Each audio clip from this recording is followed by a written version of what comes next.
Boletim Coppola.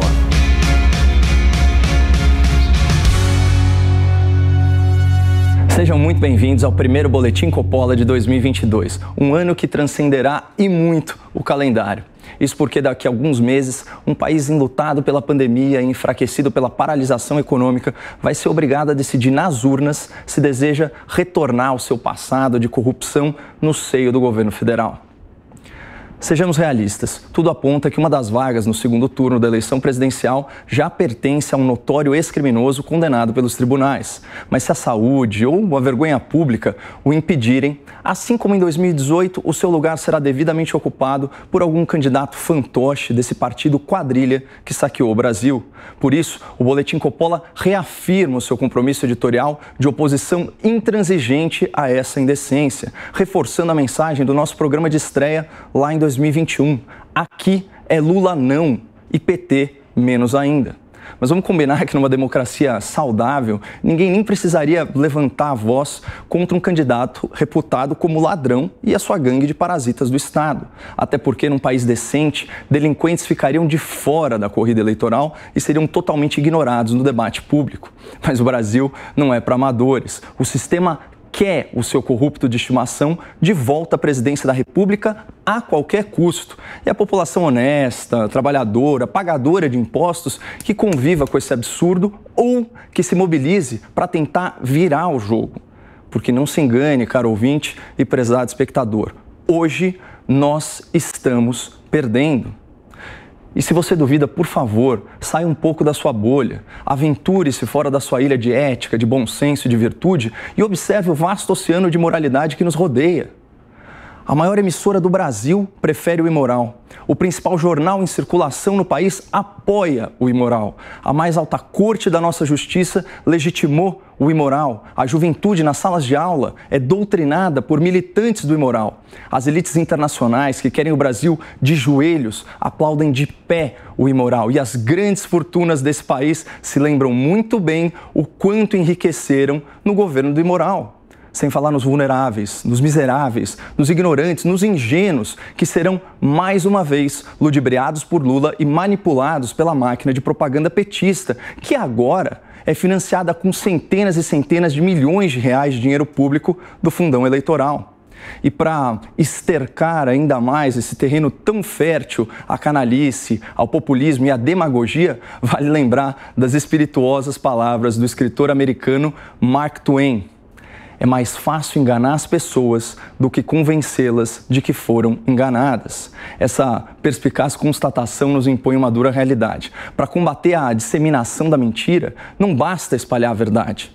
Desconstruir narrativas falaciosas requer muito mais, requer didática, racionalidade, paciência, mas, acima de tudo, convencer o outro dos seus erros de percepção requer empatia. Aquela habilidade cada vez mais rara de se colocar no lugar do próximo, de entender as suas circunstâncias e de respeitar o seu ponto de vista, por mais míope que ele seja. Nesse espírito, hoje eu quero compartilhar com vocês a minha resolução de ano novo. 2022 é o ano da persuasão.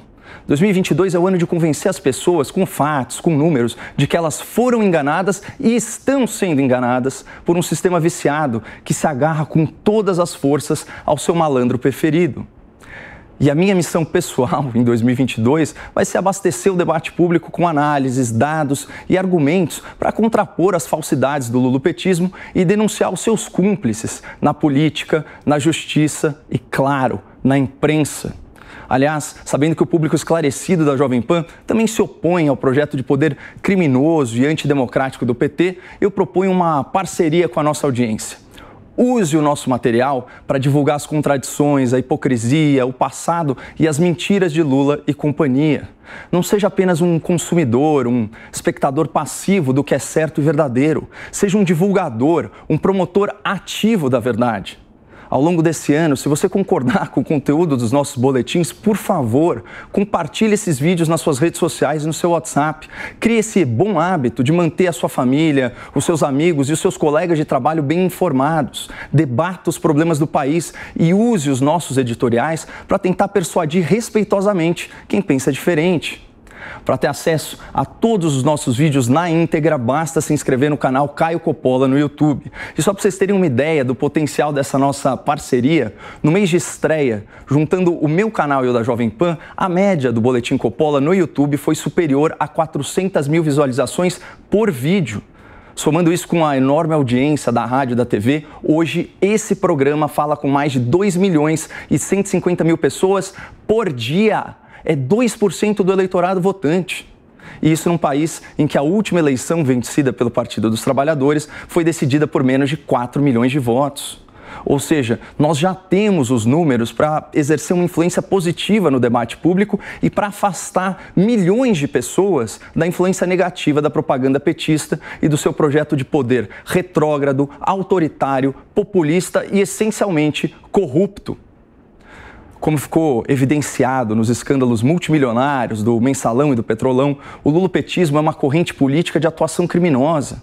E, além disso, é responsável pela maior recessão econômica da nossa história, em 2015 e 2016, que desempregou aí milhões de pessoas e empobreceu o país.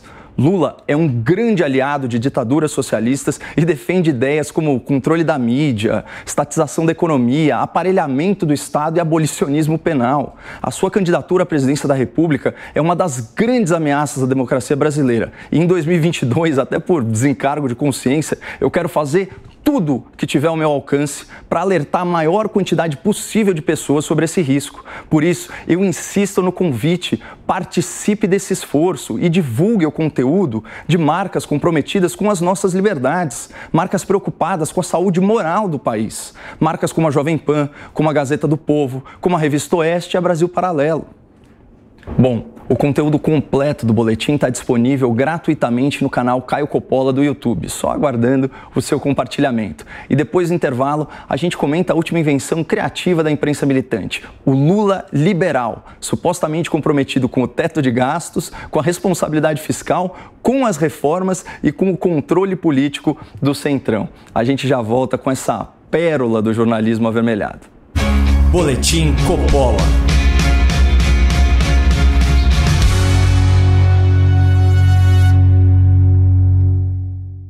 Você sabe qual foi o jornal mais lido durante as eleições de 2018? A Gazeta do Povo, um jornal 100% digital dedicado a construir um país mais livre, mais próspero e mais seguro. Por isso, eu aceitei o convite para participar do time da Gazeta junto com outros colegas aqui da Jovem Pan, como o Alexandre Garcia, a Cristina Grêmio, o Rodrigo Constantino e o Guilherme Fiuza. Para ter acesso ilimitado a esse conteúdo, acesse gazetadopovo.com.br/Caio ou clique no link aqui no descritivo desse vídeo. E vamos fazer da Gazeta do Povo o jornal mais lido também nas eleições de 2022. Você que faz parte da audiência cada vez maior da Jovem Pan já sabe a importância de consumir informação sem deformação. Mas além de ouvintes e espectadores, nós também podemos e devemos ser leitores de política. Por isso, eu faço um convite especial para que você conheça a Revista Oeste. Passeie pelos artigos do Augusto Nunes, saboreie os textos do J.R. Guzzo e não esqueça de visitar a minha coluna que estreia por lá nessa sexta-feira. Acesse revistaoeste.com/Caio ou clique aqui embaixo no link do descritivo e resgate o prazer da boa leitura política. Boletim Coppola.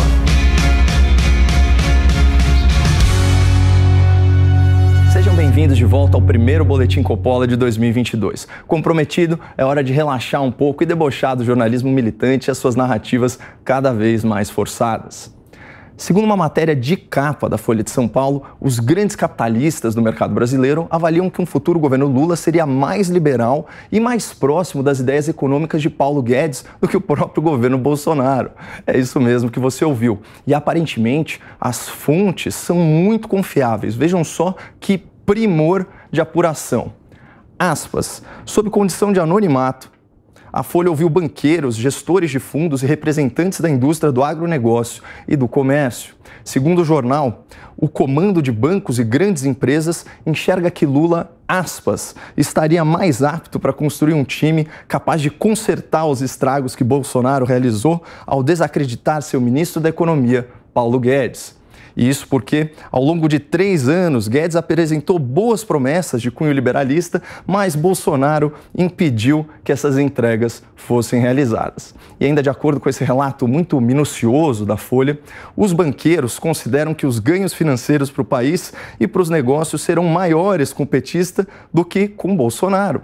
E fazem essa análise com base na deterioração atual nas contas públicas e no aumento do socorro aos mais pobres com o Auxílio Brasil. Pessoal, eu tenho que parar para a gente não se perder demais aí na loucura militante dessa assessoria de imprensa travestida de jornalismo.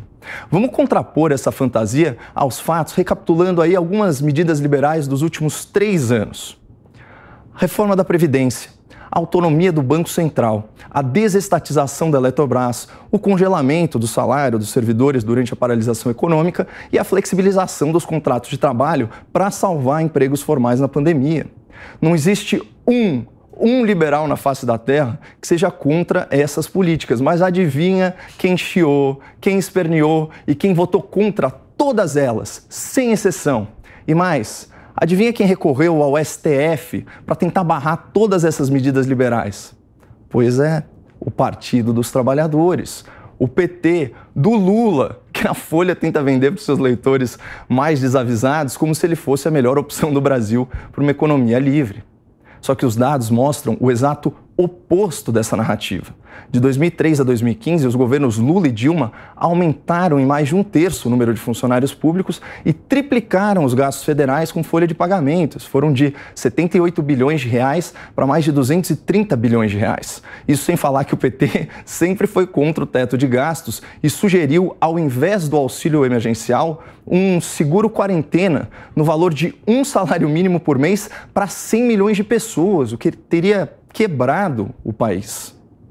E aí vem a Folha de São Paulo dizer que banqueiros anônimos, empresários anônimos, gestores de fundo anônimos e esses representantes do agro, também anônimos, acreditam que o Lula é um candidato mais alinhado ao liberalismo e à responsabilidade fiscal.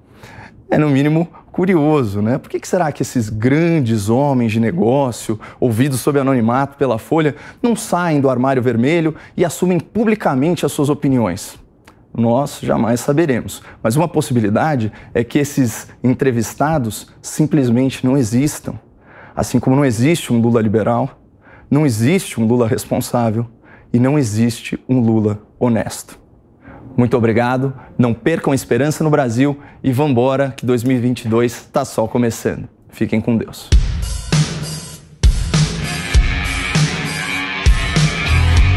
Realização Jovem Pan News.